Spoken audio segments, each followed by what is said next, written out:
며칠 전까지만 해도 정정하셨었는데 왜 갑자기 돌아가셨대요? 원래 미쳤었어요. 이제야 저희한테 민폐 안 끼치고 갈 길 가신 거죠, 뭐. 며느리의 말에 장례식장의 공기는 순간 멎었습니다. 누군가의 젖은 신발이 바닥을 스쳤고 그 소리 위로 작은 컵이 깨지는 듯한 미세한 음이 흘렀어요. 그녀는 여전히 웃고 있었지만 웃음 안에는 아무것도 남지 않았죠. 그때 장례식장 밖으로 한 대의 구급차가 지나갔습니다. 멀리서 사이렌이 울렸고 비에 젖은 도로 위로 붉은 불빛이 번졌어요. 그 차 안에는 아직 숨이 붙어 있는 시어머니가 타고 있었습니다. 대체 그들에게는 무슨 일이 있었던 걸까요? 이야기 시작 전 구독과 좋아요 부탁드립니다. 이야기 시작합니다. 비는 낮부터 쉬지 않고 내리고 있었어요. 검은 우산들이 장례식장 입구에 가지런히 놓여 있었고 국화꽃은 너무 하얘서 오히려 차갑게 보였죠. 조문객들은 눈을 맞추지 않은 채 서로의 어깨만 토닥였고 어딘가에서 끓는 향 냄새가 젖은 공기 속에 스며들었습니다. 며느리는 하얀 리본이 달린 검은 재킷을 여미며 의자에 앉아 있었어요.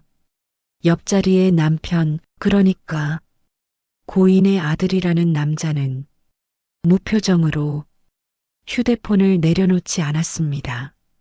그의 손가락이 움직일 때마다 화면 속 숫자와 문자가 번쩍였고 그것은 조의금 명단이 아니라 상속인 명단이었어요. 그녀는 그 화면을 슬쩍 바라봤습니다. 남편은 화면을 닫으며 낮게 말했어요. 이건 그냥 정리야. 이제 다 끝났으니까. 그녀는 아무 대답도 하지 않았습니다. 손끝이 미세하게 떨렸어요. 창밖에 비가 점점 굵어지고 유리창을 두드리는 소리가 마치 누군가의 손등을 두드리는 듯 들렸습니다. 그녀는 짧게 숨을 들이켰어요.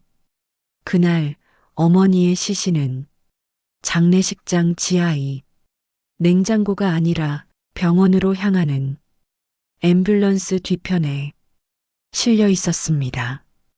의사 한 명과 간병인 한 명이 서류를 들고 탔고 간병인은 고개를 숙인 채 작은 소리로 물었어요. 이분 의식이 돌아오면 어쩌죠? 의사는 서류를 덮으며 말했습니다. 그럴 일 없을 겁니다. 장례식장 안에서는 또 다른 대화가 오갔어요. 며느리분, 어머니랑 사이 좋으셨죠? 그녀는 짧게 웃으며 대답했습니다. 그럼요, 평생 효도했죠. 마지막까지도 어머니 뜻대로 하기로 했으니까요. 그녀의 목소리는 부드러웠지만 문장 끝이 이상하게 끊겨 있었어요. 그 끊김 속엔 기억보다 계산이 먼저인 사람의 냉기가 숨어 있었죠. 조문객이 떠난 뒤 장례식장에는 두 사람만 남았습니다. 아들은 검은 장갑을 벗으며 말했어요. 오늘까지만 참으면 돼. 내일부터는 조용해질 거야. 며느리는 그 말을 듣고도 고개를 들지 않았습니다. 초 한 자루가 바람에 흔들렸고 불빛이 잠깐 꺼졌다 켜졌어요. 그 불빛이 그녀의 얼굴에 스쳤을 때 표정은 아무것도 없었습니다. 밖에서는 여전히 비가 내렸어요. 창문 밖 도로 위에서 구급차가 다시 한번 지나갔습니다. 붉은 불빛이 유리창을 가르고 지나가며 흰 벽 위에 길게 흔적을 남겼어요. 그녀는 무심히 그 빛을 바라보다가 갑자기 짧게 웃었습니다. 그 웃음은 울음처럼 떨렸고 바로 그때 전화가 울렸어요. 남편이 전화를 받았습니다. 짧은 대답이 이어졌어요. 예, 확인했습니다. 내일 오전이면 되겠네요. 그녀는 물었습니다. 끝난 거예요? 그는 고개를 끄덕였어요. 그래. 이제 남은 건 장지뿐이야. 그녀는 천천히 자리에서 일어나 비를 맞으며 장례식장 밖으로 걸어 나갔습니다. 문이 닫히자 향 냄새가 희미하게 따라왔어요. 도로 건너편에는 구급차가 멈춰 서 있었습니다.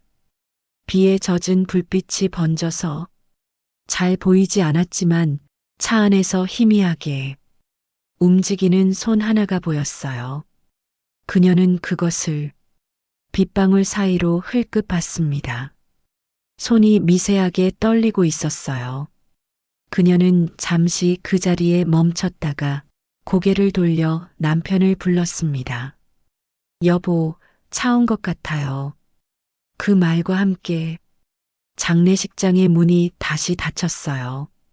안쪽에서는 초가 꺼졌고 밖에서는 엔진이 켜졌습니다.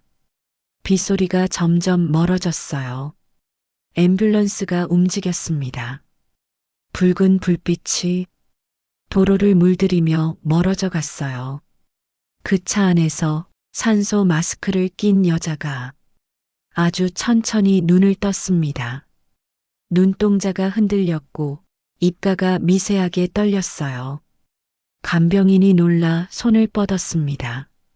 그러나 그녀는 손끝으로 그 손을 막으며 아주 희미하게 중얼거렸어요. 아직 가지 않았어요. 그 말이 끝나자 창밖으로 천둥이 울렸습니다. 비는 더 거세게 쏟아졌고 차 안의 공기는 잠시 멎은 듯 고요해졌어요. 그리고 그 고요 속에서 어머니의 눈빛이 깨어났습니다. 그날 밤 장례식이 끝나고도 비는 멈추지 않았습니다. 도시의 불빛이 젖은 아스팔트 위에 번졌고 하얀 국화 한 송이가 비에 눌린 채 천천히 빗물 속으로 흘러내렸어요. 며느리는 차 뒷좌석에서 손톱을 만지작거리며 창밖을 보고 있었습니다. 아들은 운전대를 잡은 채 아무 말도 하지 않았어요. 그들의 앞유리에는 와이퍼가 무심하게 움직였고 그 리듬은 마치 누군가의 심장을 억지로 유지시키는 기계음 같았습니다. 그녀는 조심스레 입을 열었어요.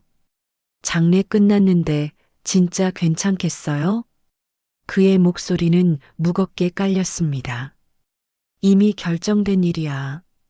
어머니는 서류상으로 돌아가셨고 그게 전부야. 그녀는 미간을 찌푸렸어요.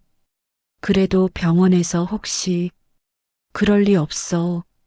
그는 단호하게 말을 끊었습니다. 그의 시선이 잠깐 사이드 미러에 머물렀어요. 그 거울 속에는 뒤를 따라오는 흰 앰뷸런스가 희미하게 비쳤습니다. 그들은 아무 말 없이 한참을 달렸어요.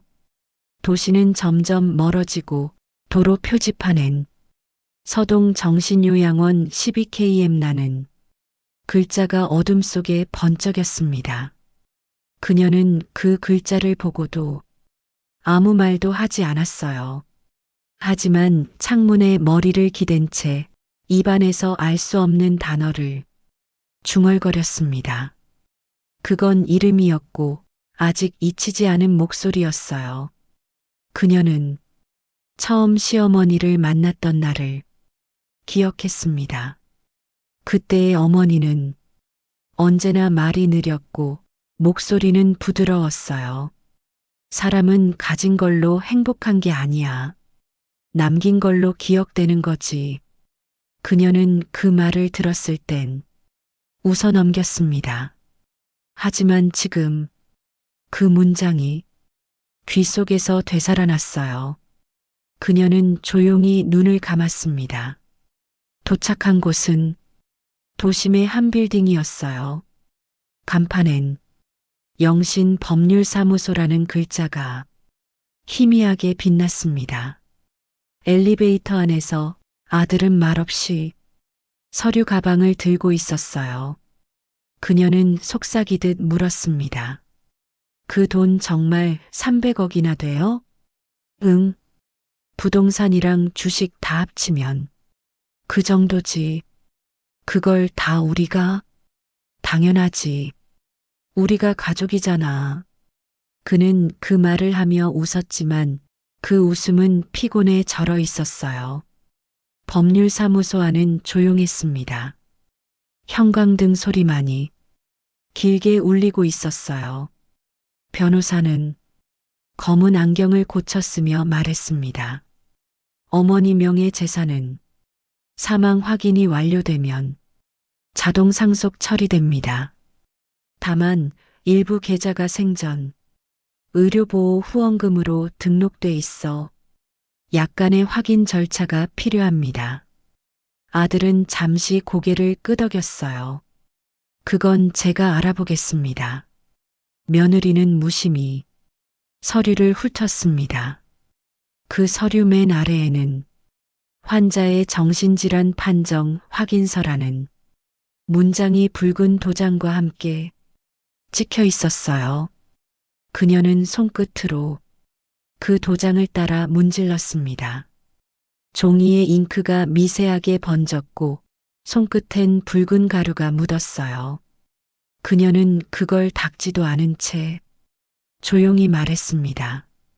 이거 진짜 어머니가 서명하신 거예요? 그는 대답하지 않았어요. 그저 가방을 닫고 자리를 일어섰습니다. 밖으로 나오자 빗방울이 다시 굵어졌어요.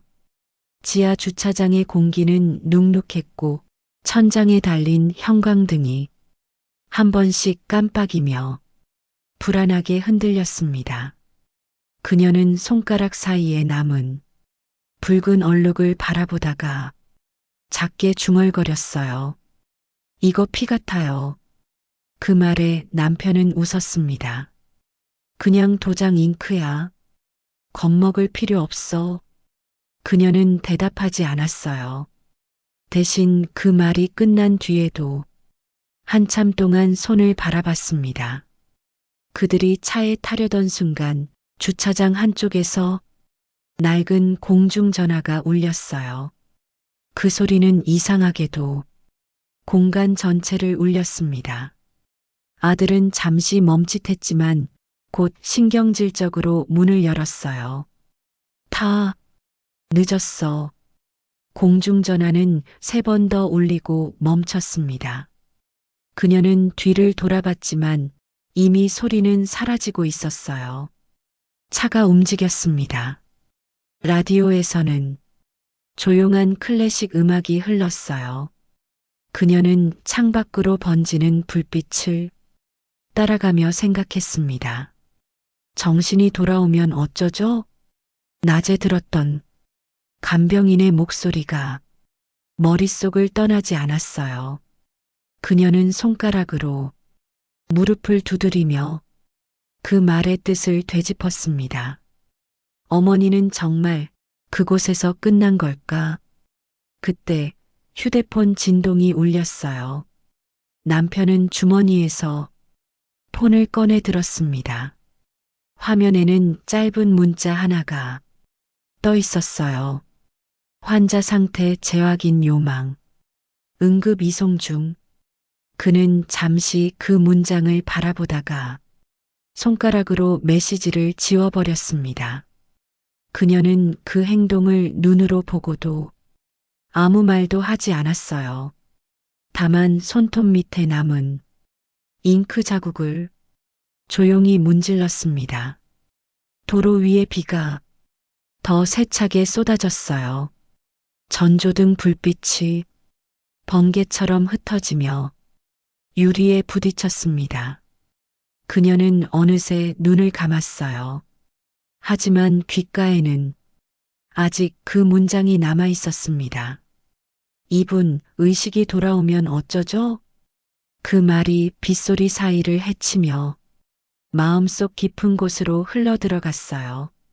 그녀는 문득 눈을 떴습니다. 사이드미러 너머로 앰뷸런스 불빛이 희미하게 비쳤어요. 그 빛이 마치 심장 박동처럼 깜빡이고 있었습니다. 그녀는 손끝으로 유리를 쓸었어요. 그 순간 멀리서 들리는 사이렌 소리가 들려왔습니다. 아직 그 소리는 멈추지 않았어요. 차창 너머로 흑빛 들판이 펼쳐져 있었습니다. 비는 그쳤지만 하늘은 여전히 낮게 깔려 있었어요. 도로 가장자리에선 마른 갈대가 바람에 부딪혀 쉬쉬 소리를 냈고 그 소리는 어머니의 호흡과 닮아 있었습니다. 앰뷸런스는 시골길을 따라 천천히 달리고 있었어요. 창문에는 흙먼지와 빗물 자국이 얼룩져 있었고 그 사이로 바람이 스며들었습니다. 어머니는 산소 마스크를 쓴 채 눈을 뜨고 있었어요. 눈동자는 희미했지만 움직임은 분명했습니다. 간병인은 그녀가 깨어났다는 걸 느꼈어요. 선생님 들리세요? 그녀는 대답하지 않았습니다. 눈동자만 살짝 움직이며 창밖을 바라봤어요. 그녀의 시선 끝에는 길가에 세워진 낡은 표지판이 있었습니다. 서동 정신요양원 3KM. 운전석의 남자는 미러를 확인했어요. 괜찮아요? 움직이시면 안 됩니다. 의사의 목소리는 건조했고 그 안에는 인간적인 온기보단 절차적 단어의 냉기가 담겨 있었습니다. 그녀는 마스크를 통해 희미하게 숨을 내쉬었어요. 입김이 플라스틱 안쪽에 맺혀 흰 김처럼 번졌습니다.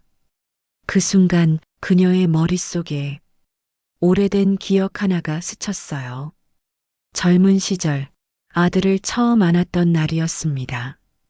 작은 손이 그녀의 머리카락을 잡아당기며 웃던 얼굴, 그 웃음이 지금처럼 차가울 줄은 몰랐어요. 차가 멈췄습니다. 문이 열리자 차가운 공기가 한꺼번에 쏟아져 들어왔어요. 바닥엔 풀림 냄새와 흙 냄새가 뒤섞여 있었습니다.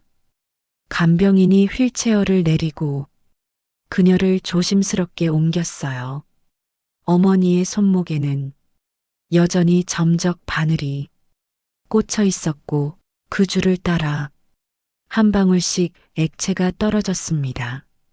그 떨어지는 소리가 이상하게 규칙적이었어요. 툭, 툭, 툭. 마치 초침처럼 들렸습니다. 병원의 입구는 낡은 벽돌로 둘러싸여 있었어요. 이름 모를 덩굴이 벽을 뒤덮고 있었고 그 사이로 바람이 지나가며 잎사귀를 찢듯이 흔들었습니다. 간판에는 희미한 글씨로 서동 정신요양원이 새겨져 있었어요. 요양이라는 두 글자만이 유난히 달아 있었습니다. 그녀는 잠시 고개를 들었어요. 하늘빛이 흐릿했습니다. 여기가 어딘가요? 처음으로 그녀가 입을 열었어요. 간병인이 대답을 망설였습니다. 그때 뒤에서 들려온 낯익은 목소리가 그 대신 대답했어요. 어머니, 여기서 조금 쉬세요. 그녀는 천천히 고개를 돌렸습니다. 그곳엔 아들과 며느리가 서 있었어요. 검은 옷은 여전히 장례식장의 그것이었고 그녀는 그들의 표정을 보려 했지만 눈이 흐릿했습니다. 아들의 목소리는 차분했어요. 병원에서 요양하시면 훨씬 좋아질 거예요. 도시에선 불편하시잖아요. 그녀는 웃었습니다. 그래, 편하게 해주려는 거구나. 그녀의 목소리는 부드러웠지만 그 안에는 자신이 이해하지 못한 불길한 냉기가 배어 있었어요. 며느리는 시선을 피한 채 말했습니다. 곧 오겠다고 약속할게요, 어머니. 그녀는 대답하지 않았어요. 대신 휠체어 손잡이를 꼭 쥐었습니다. 손끝이 하얗게 질릴 정도로 힘이 들어갔어요. 아들은 뒤돌아서며 짧게 고개를 숙였습니다. 차가 움직였어요. 타이어가 자갈길을 밟는 소리가 점점 멀어졌습니다. 그녀는 여전히 입구 앞에 앉아 있었어요. 비에 젖은 흙 냄새가 코끝을 스쳤고 멀리서 까마귀 한 마리가 울었습니다. 병원 문이 닫히자 그 소리마저 멎었어요. 간병인이 휠체어를 밀었습니다. 따뜻한 방으로 모실게요. 그녀는 천천히 눈을 감았어요. 복도화는 희미한 형광등 아래에서 흔들리고 있었습니다. 벽에는 오래된 시계가 걸려 있었고 그 초침이 바람결에 따라 미세하게 흔들렸어요. 그녀는 그 소리를 들으며 생각했습니다. 이제 정말 끝난 걸까? 간병인이 문을 열었어요. 작은 병실 안에는 낡은 침대 하나와 창문 하나가 있었습니다. 그녀를 눕히자 천장에서 물방울이 떨어지는 소리가 들렸어요. 그 소리는 빗물이 아니라 냉난방기에서 새는 물이었습니다. 그녀는 그 소리를 들으며 미소를 지었어요. 비 오는 소리 같네요. 간병인은 잠시 멈췄다가 고개를 끄덕였습니다. 그렇죠. 비 오는 날엔 잠이 잘 온대요. 그녀는 눈을 감았어요. 눈가로 눈물이 흘렀지만 손으로 닦지 않았습니다. 그 눈물은 베개에 스며들며 흔적을 남겼어요. 창문 너머로는 어둠이 내리고 있었습니다. 멀리서 불빛 하나가 반짝였어요. 그녀는 그것이 아들의 차 불빛이라고 믿었습니다. 하지만 그 불빛은 곧 꺼졌어요.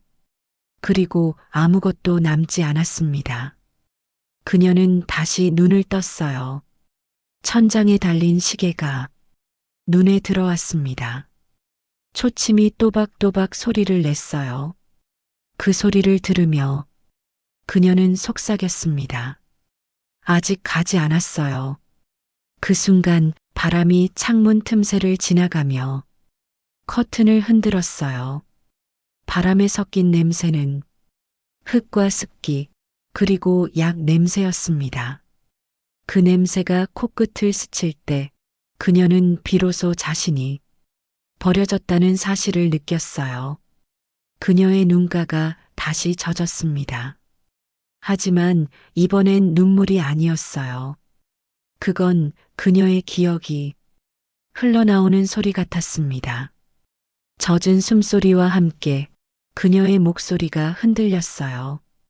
아들아, 추운데 왜 그냥 갔니? 바깥에선 새들이 울었습니다. 햇빛이 아닌 안개빛 속에서 나는 울음이었어요. 그녀는 천천히 눈을 감았습니다. 그 눈꺼풀 아래에서 그녀는 세상과의 마지막 선을 하나씩 놓고 있었어요. 밤이 내렸습니다.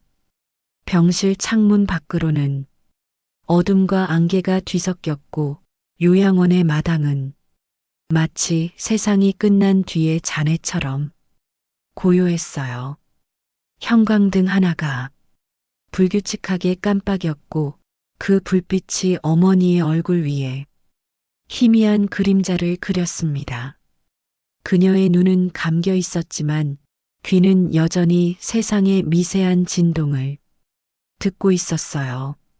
복도 끝에서 들려오는 휠체어의 금속음, 간호사의 발소리, 멀리서 틀어놓은 라디오의 희미한 잡음, 그 모든 소리가 그녀의 의식 속으로 천천히 스며들었습니다. 몸은 무겁고 손끝은 싸늘했어요. 의식과 무의식이 맞닿은 경계에서 그녀는 자신이 누구였는가를 잃어가고 있었습니다. 이름을 떠올리려 했지만 머릿속에서 단어들이 부서졌어요. 김무, 목 끝까지 올라온 이름은 흩어졌습니다. 그녀는 그조차 소리로 내지르지 못했어요. 침대 옆 시계가 똑딱거리며 시간을 갈랐습니다. 그 초침의 소리는 마치 누군가의 심장 박동처럼 규칙적이었어요. 툭, 툭, 툭. 그 리듬 속에서 그녀의 호흡이 미세하게 흔들렸습니다.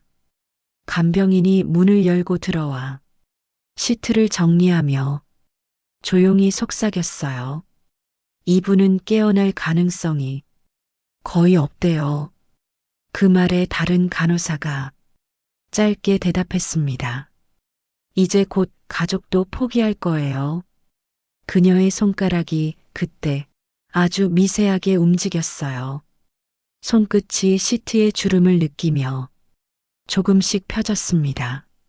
하지만 누구도 그 미세한 반응을 보지 못했어요. 간호사들은 발소리를 남기고 방을 나갔습니다. 문이 닫히자 병실 안엔 다시 고요가 내려앉았어요. 그녀의 마음속에서 누군가의 목소리가 떠올랐습니다. 어린 시절 아들의 웃음이었어요. 엄마, 나 이거 혼자 할 수 있어. 그 목소리가 희미하게 들렸습니다. 그녀는 그 말에 대답하고 싶었지만 입안에서 단어가 굳어버렸어요. 대신 눈물이 흘렀습니다. 눈물이 귀 뒤로 흘러 베개 속으로 사라졌어요. 시간이 얼마나 흘렀는지 알 수 없었습니다. 벽시계의 초침은 여전히 움직이고 있었지만 그녀의 시간은 그 안에서 멈춘 듯 했어요. 그때 바람이 창문 틈새로 스며들었습니다. 바람은 먼지와 흙냄새, 그리고 누군가의 향수를 실어왔어요. 그 향은 낯설지 않았습니다. 그녀의 코끝이 미세하게 떨렸어요. 그리고 아주 조용히 중얼거렸습니다. 그 냄새 너였구나. 그녀는 눈을 떴어요. 빛이 눈동자 속으로 들어왔고 그 빛은 너무 희미해서 현실인지 꿈인지 구분할 수 없었습니다. 간병인의 실루엣이 희미하게 보였어요. 그는 창문을 닫고 있었습니다. 그녀는 그를 바라보며 속삭였어요. 여기 어디예요? 그는 놀라며 고개를 돌렸습니다. 어머니 깨어나셨어요? 그녀는 말하지 않았어요. 대신 창문 너머 어둠 속을 바라봤습니다. 비가 그쳤지만 어딘가에서 물소리가 계속 들려왔어요. 그건 하수구의 물소리인지 아니면 그녀의 머릿속에서 흐르는 기억의 잔향인지 구분이 되지 않았습니다. 그녀는 눈을 감았어요. 여기가 집인가요? 그의 대답은 잠시 멈췄다가 낮게 떨어졌습니다. 편히 쉬실 곳이에요. 그녀는 천천히 고개를 끄덕였어요. 편히 쉬라는 말이 이상하게 들렸습니다. 그 말 속에는 끝을 암시하는 온기가 있었어요. 그녀는 숨을 고르고 짧게 끊어지는 목소리로 말했습니다. 내가 여기 왜 있죠? 그는 대답하지 않았어요. 대신 이불을 고쳐 덮으며 조용히 말했습니다. 조금만 더 주무세요. 아드님이 내일 오신다고 했어요. 그녀는 그 말에 눈을 떴어요. 아들의 이름이 떠올랐습니다. 하지만 동시에 그 이름 옆에 붙은 단어 하나가 떠올랐어요. 보호자. 그 단어가 머릿속을 찔렀습니다. 그녀는 그제야 모든 걸 기억했어요. 서류, 도장, 서명, 그리고 차가운 시선. 그녀의 입술이 떨렸습니다. 그 아이가 날 버렸어요? 간병인은 놀라서 그녀를 바라봤어요. 그녀는 대답을 기다리지 않았습니다. 눈물이 다시 흘렀고 이번엔 그 눈물이 멈추지 않았어요. 그녀는 손등으로 얼굴을 가렸습니다. 그 손등 위로 조용한 울음이 묻어났어요. 그 울음은 비명보다 잔잔했지만 그 잔잔함이 오히려 더 깊게 병실을 흔들었습니다. 바깥에서는 바람이 요양원 벽을 스치고 있었어요. 덩굴이 벽을 긁는 소리가 들렸습니다. 그 소리가 이상하게 단단했어요. 마치 누군가가 벽을 두드리는 듯 했습니다. 그녀는 귀를 기울였어요. 그 소리 속에서 낯익은 리듬이 들렸습니다. 툭, 툭, 툭. 그건 시계의 초침 소리와 닮아 있었어요. 그녀는 속삭였습니다. 들려요. 난 아직 들을 수 있어요. 그녀의 눈빛이 조금씩 변했습니다. 혼수의 경계 속에서도 생명은 미세하게 살아 있었어요. 그녀는 시선을 천장으로 옮겼습니다. 빛이 천천히 흐려지고 있었어요. 그리고 그 빛 사이에서 그녀는 처음으로 자신이 죽지 않았음을 깨달았습니다. 그녀는 미소를 지었어요. 그 미소는 슬프고도 단단했습니다. 누군가 자신을 버렸지만 자신은 아직 기억을 가지고 있다는 사실이 그녀를 숨쉬게 했어요. 그녀는 눈을 감으며 중얼거렸습니다. 기억은 나를 지우지 않아요. 창문 밖에서 또 한 번 바람이 불었어요. 커튼이 흔들렸고 그 그림자가 천장 위를 지나갔습니다. 그녀는 그 그림자를 바라보다가 마치 그 속에서 무언가의 얼굴을 본 듯 미세하게 웃었어요. 그리고 조용히 속삭였습니다. 내일 오겠지. 새벽이었습니다. 창문 틈새로 스며든 바람이 커튼을 미세하게 흔들고 있었어요. 하얀 벽에 그 그림자가 움직이며 마치 살아있는 사람의 숨결처럼 느리게 출렁였습니다. 그녀는 침대에 누운 채 천장을 바라보고 있었어요. 어제보다 손가락이 조금 더 움직였습니다.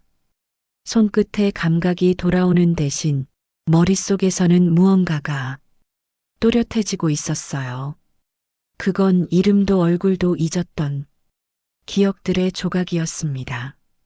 침대 옆 협탁 위에는 누군가가 두고 간 공책 한 권이 있었어요. 하얀 표지 위에 볼펜이 얹혀 있었습니다.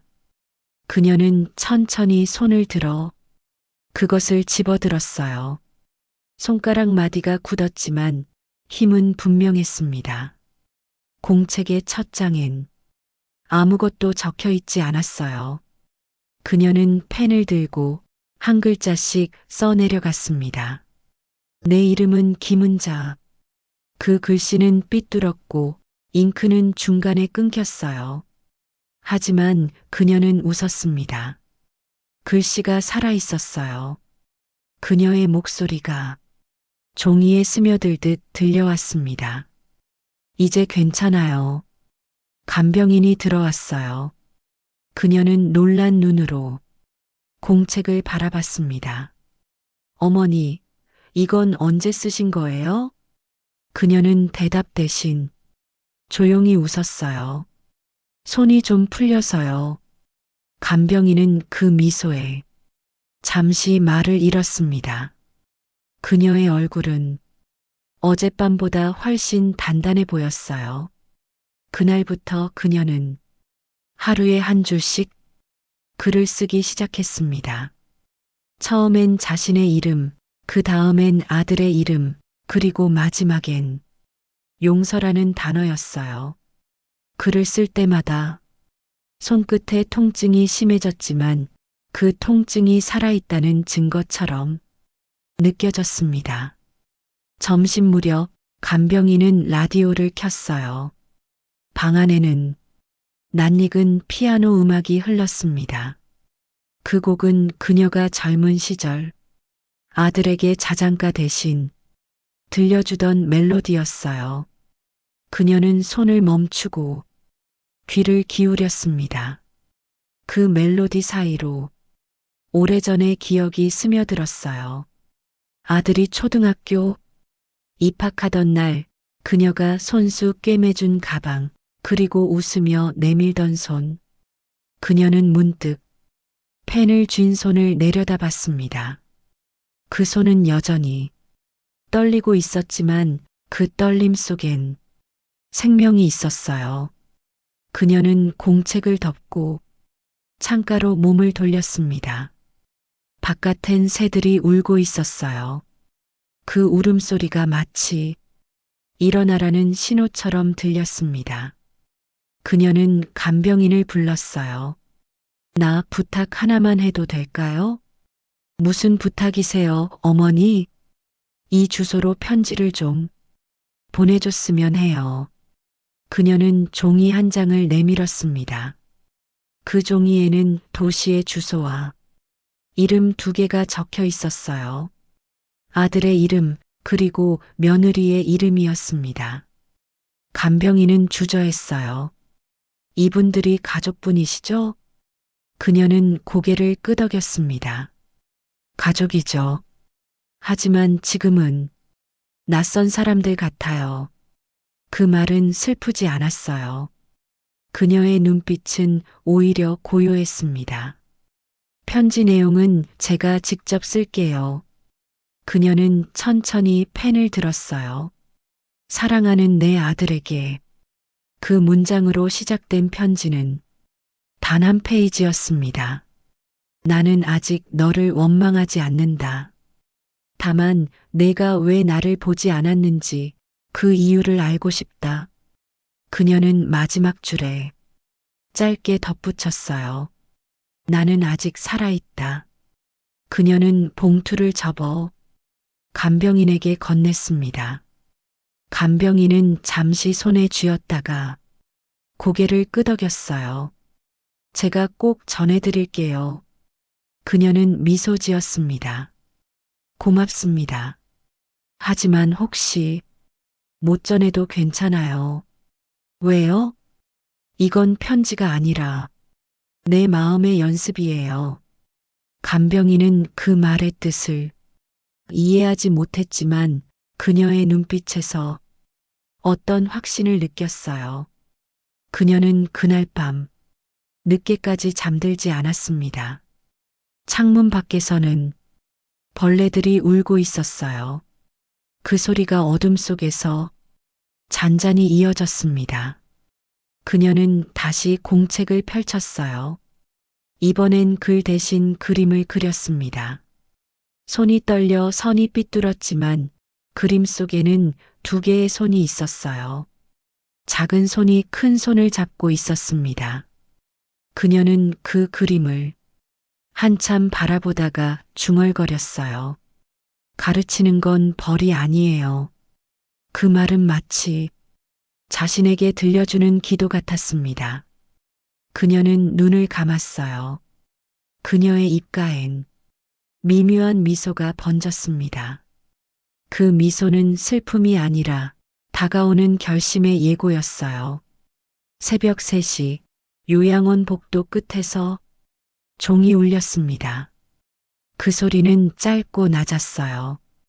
간병인이 깜짝 놀라 달려왔지만 그녀는 이미 의자에 앉아 있었습니다. 괜찮으세요, 어머니? 무슨 일이세요? 그녀는 창밖을 보며 조용히 대답했어요. 그냥 잠이 안 와서요. 밖이 예뻐요.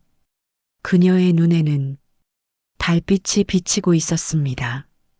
간병인은 잠시 멈췄다가 물었어요. 편지 내일 바로 붙일까요?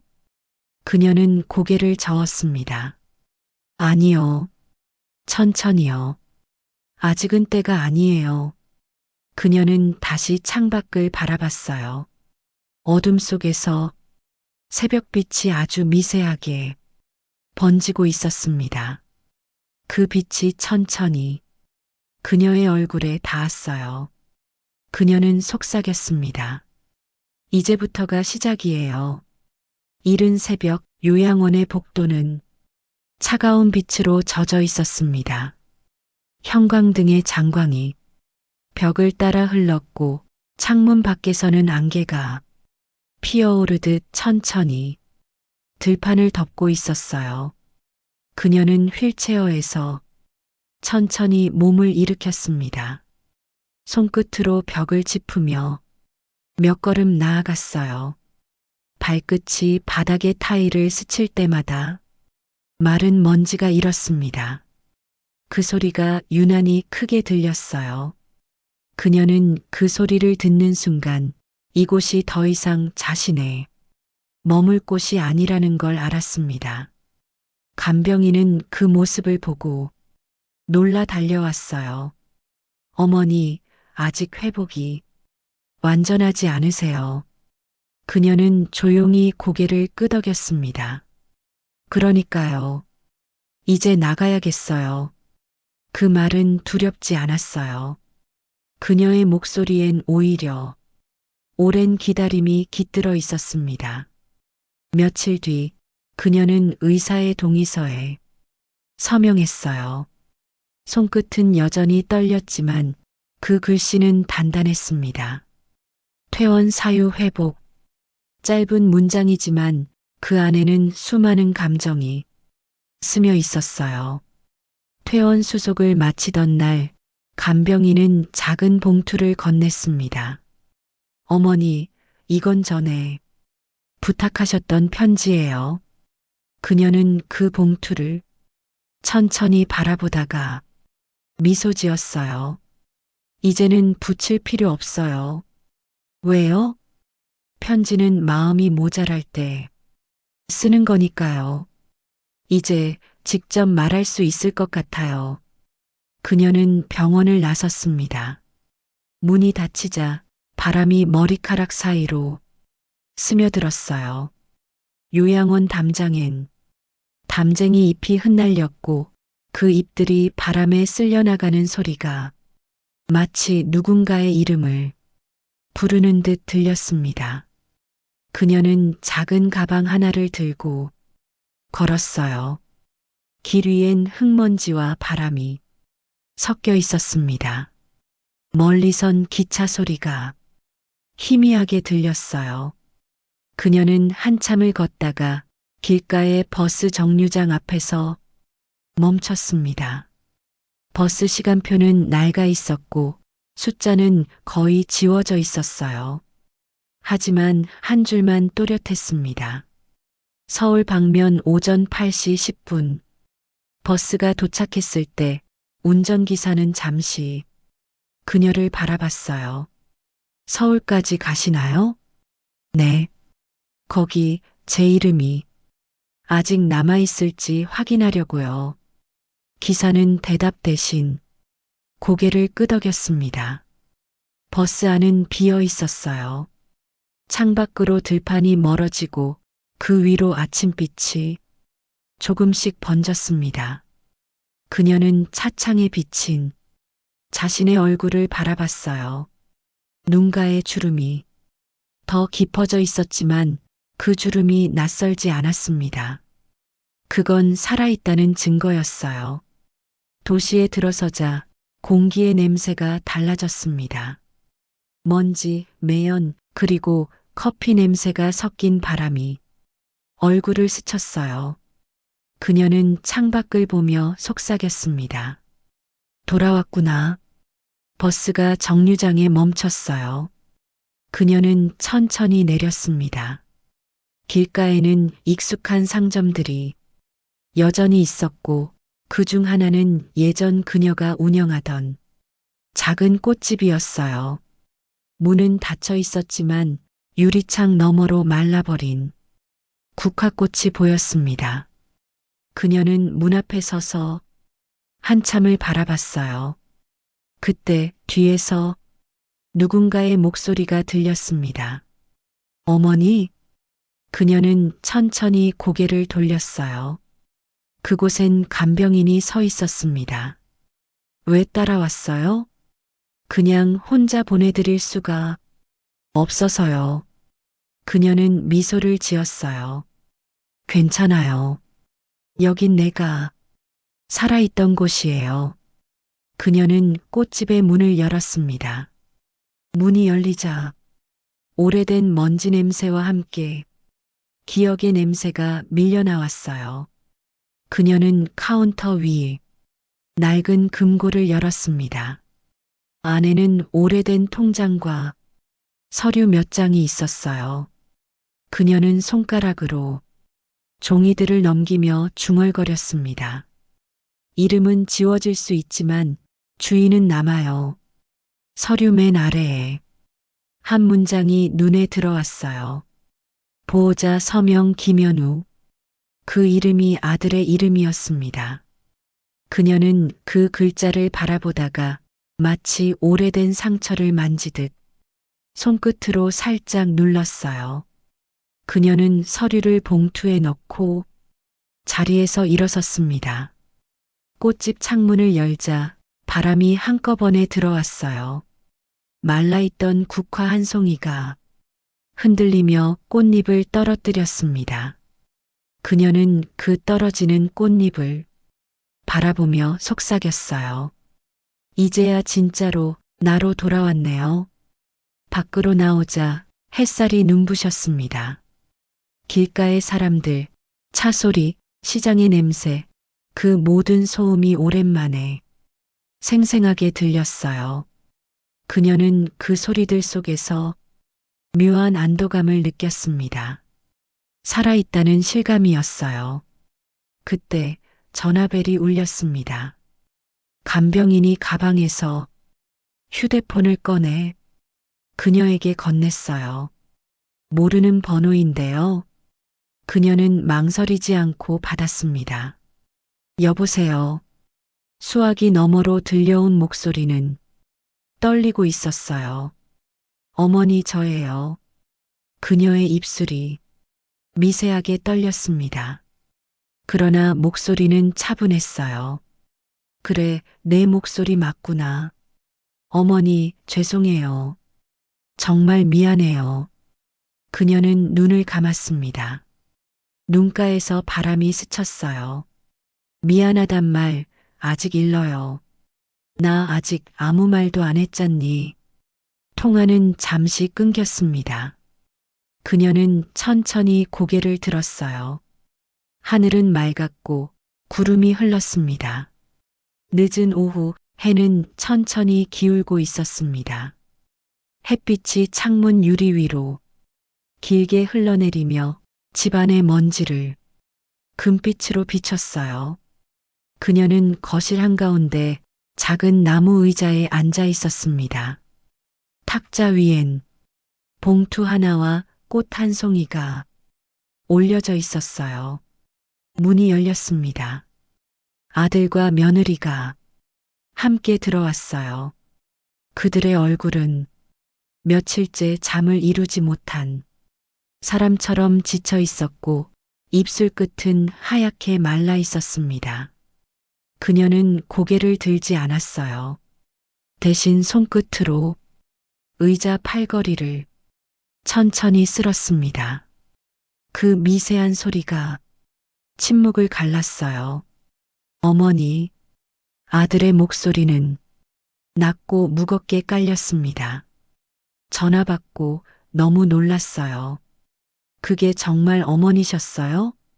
그녀는 고개를 들었어요. 그럼 누가 나 대신 그 전화를 받았겠니? 며느리는 눈을 피했습니다. 그녀의 손가락이 서로 맞물리며 불안하게 움직였어요. 어머니, 그땐 정말 어쩔 수가 없었어요. 상황이 어머니의 목소리는 부드러웠지만 단단했습니다. 사람이 사람을 버릴 만큼의 상황이란 게 세상에 있을까? 짧은 침묵이 흘렀어요. 시계 초침이 크게 들렸습니다. 툭, 툭, 툭. 그 소리 속에서 아들은 천천히 고개를 숙였어요. 잘못했어요. 다 제 욕심이었어요. 그녀는 그 말을 듣고도 아무런 반응을 보이지 않았습니다. 대신 봉투를 탁자 앞으로 밀었어요. 이게 뭔지 아니?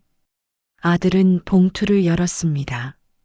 안에는 도장이 찍힌 한 장의 서류와 낡은 사진 한 장이 들어 있었어요. 사진 속에는 세 식구가 함께 웃고 있었습니다.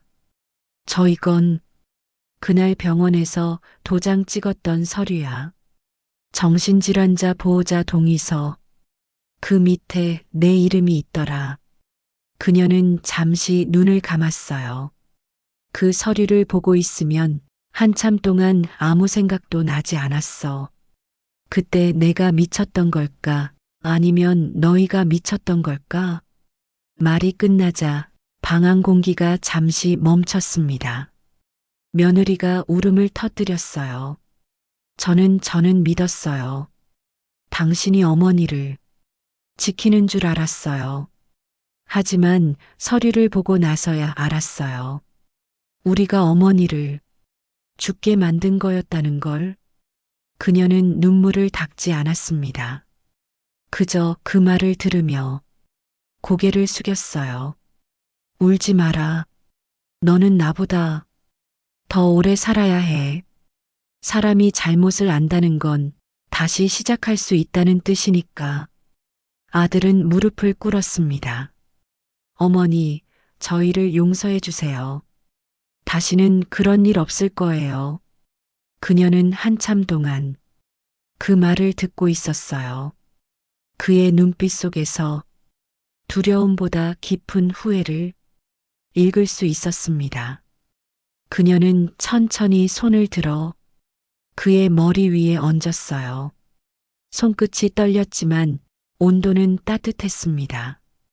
용서라는 게 말이 쉽지. 내가 널 미워한 만큼 나 자신도 미워했단다. 그 미움이 너무 커서 결국 아무것도 남지 않더라. 그녀의 눈가가 젖었어요. 그래서 용서하려고 해. 너희를 위해서가 아니라 나를 위해서. 그녀는 봉투를 다시 아들에게 건넸습니다. 이건 내 거야. 다시 내 이름으로 돌려줘. 하지만 그 안에 숫자만큼의 시간은 나한테 빚진 거다. 아들은 고개를 들지 못했어요. 그녀의 목소리는 여전히 차분했습니다. 그 빚은 내가 누구를 도우면서 갚으면 된다. 돈으로는 안 돼. 사람으로 갚아야 한다. 밖에서는 빗방울이 다시 떨어지기 시작했어요. 유리창을 두드리는 소리가 방 안으로 스며들었습니다. 그녀는 그 소리를 들으며 조용히 말했어요. 이 소리 들리니? 그 비가 내리면 흙이 숨 쉬는데. 아들은 눈을 감았습니다. 며느리는 눈물을 삼키며 고개를 숙였어요. 그녀는 자리에서 일어났습니다. 창문 쪽으로 걸어가 커튼을 젖혔어요. 저녁 하늘은 붉게 물들어 있었습니다. 그 빛이 세 사람의 얼굴에 닿았어요. 그녀는 그 빛을 보며 말했습니다. 이제 그만하자. 이 집엔 더 이상 원망이 남아있지 않게. 아들은 그녀에게 다가와 조심스레 물었어요. 정말 괜찮으세요? 그녀는 웃었습니다. 괜찮다는 게 뭔지 이제 알 것 같아. 누구를 미워하지 않는다는 건 그 사람에게 기대하지 않는다는 뜻이더라. 그 말에 며느리는 다시 울었어요. 그녀는 다가가 며느리의 어깨를 살짝 감쌌습니다. 너도 힘들었을 거야. 사람은 누구나 무너질 수 있어.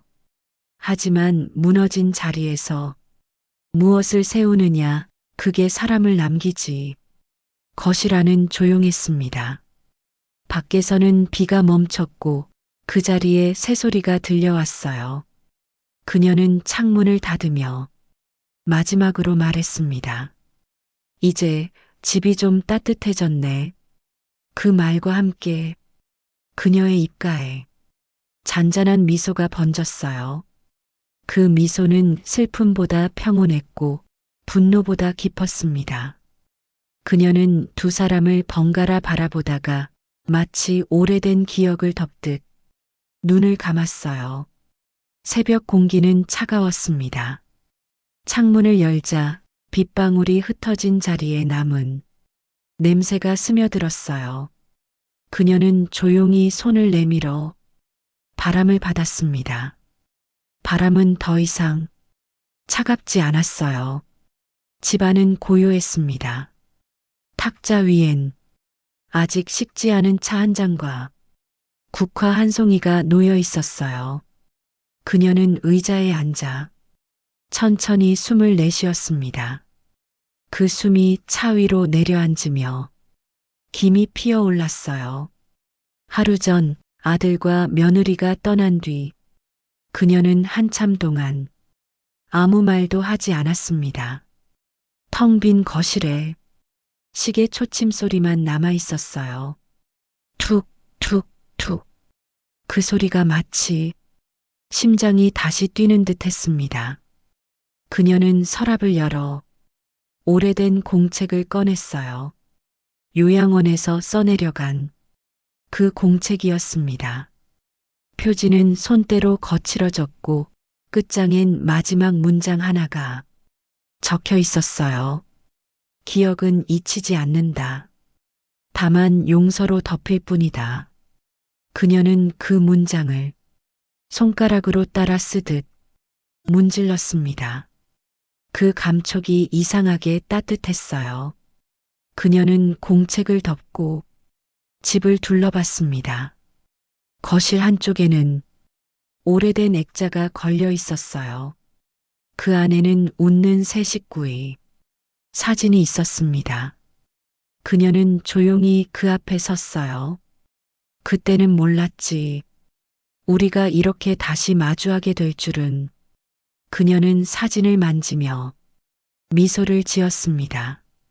그 미소엔 원망도 분노도 없었어요. 그저 지나온 시간에 대한 연민이 있었습니다. 그래도 살아있길 잘했네. 죽었으면 이런 미안함도 못 느꼈을 테니까. 밖에서 새가 울었어요.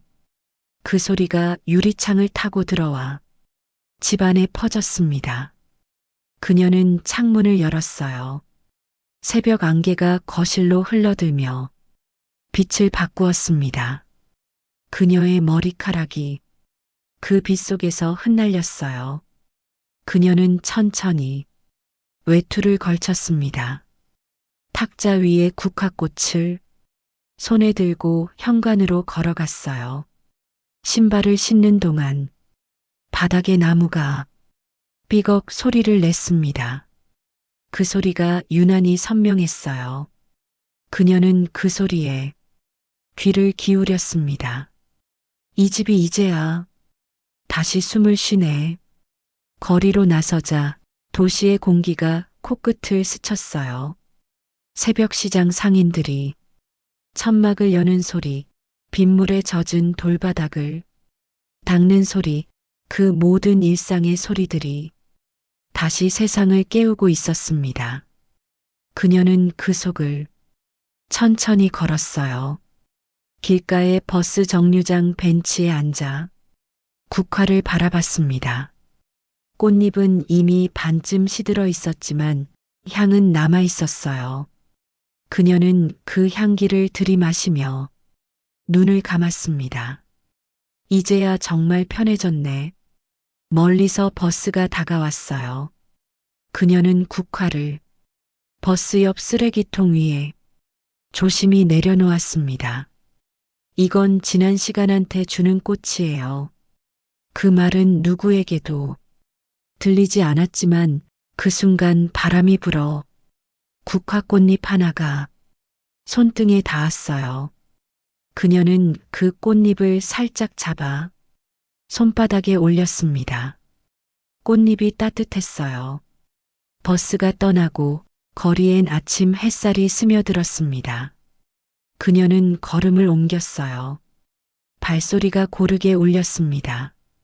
그 소리가 마치 오래된 노래처럼 들렸어요. 가로수 사이를 지나며 그녀는 속삭였습니다. 나 아직 살아있어요. 길 건너편에서 한 소년이 자전거를 몰고 지나갔어요. 소년이 뒤돌아 그녀를 보며 인사했습니다. 그녀는 손을 들어 천천히 흔들었어요. 그 순간 세상은 아주 잠시 멈춘 듯 조용해졌습니다. 그리고 그 정적 속에서 그녀의 미소가 다시 피어났어요. 그녀는 하늘을 올려다봤습니다. 구름이 흘렀고 빛이 그 사이로 새어나왔어요. 그녀는 속삭였습니다. 누구든 미워한 만큼 사랑할 수 있으면 좋겠어요. 그 말이 공기 속으로 스며들었어요. 그녀는 발걸음을 멈추지 않았습니다. 멀어지는 뒷모습 위로 새벽빛이 번졌어요. 그 빛 속에서 그녀의 숨소리가 들렸습니다. 천천히, 아주 천천히. 그 숨은 마치 기도의 끝처럼 고요했어요. 그리고 잠시 후 모든 소리가 멎었습니다. 남은 건 바람과 그녀가 남긴 마지막 속삭임 뿐이었어요. 기억은 잊히지 않아요. 다만 용서로 덮일 뿐이에요. 여러분, 가장 잔인한 복수는 미움이 아니라 용서였어요. 그녀는 그 용서로 자신을 구했고 결국 그들이 잃은 건 재산이 아니라 양심이었죠. 오늘도 들어주셔서 감사합니다. 항상 좋은 하루 보내시기 바랍니다. 다음 이야기에서 또 만나요. 감사합니다.